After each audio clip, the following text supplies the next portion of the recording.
2013 was a great year for me and my dad. I got an HD remake of my favorite Zelda game, and my dad got a sequel to his favorite Zelda game.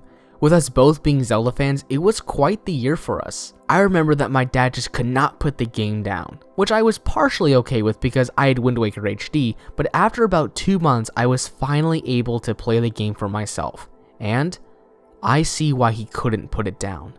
A Link Between Worlds is a refreshing game for the series. I will admit, even though I love Majora's Mask and Wind Waker, they are pretty linear. With A Link Between Worlds, there was no issue of this because every dungeon in the game can be completed in any order you want, and this is done because of the character, Ravio, who rents you items whenever you need them. If you wish to enter a dungeon, all you need to do is go to a shop and buy the item to access it.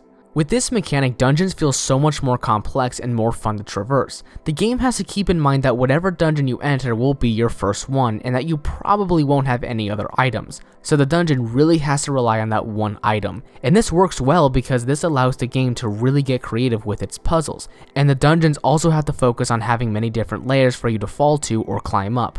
One of the very first dungeons has like 12 different floors. It gets crazy and it's very much welcomed. With this being a sequel to A Link to the Past, of course the mechanic of traveling to the Dark World is back, but what they do with it this time is so much more interesting. First of all, there's the mechanic of having Link mesh into a wall and be able to travel alongside it.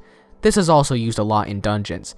If there is a portal that leads to the Dark World, you go there by meshing into the wall and going through it. It may be less convenient than using the mirror, but I rather liked the portals. Also, it's called Low Rule. That's so funny to me. It's also run by Princess Hilda.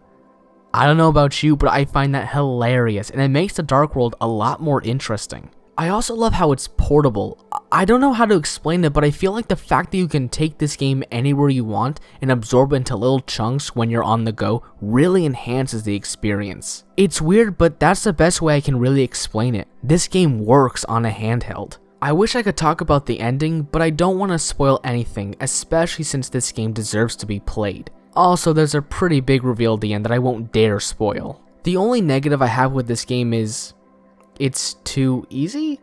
No, that's not true. I actually found the game to have a very nice balance in difficulty.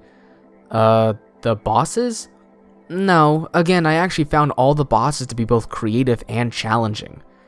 The overworld? No, that's not true either. It was actually really nice to see this overworld again, even with new faces and new side quests.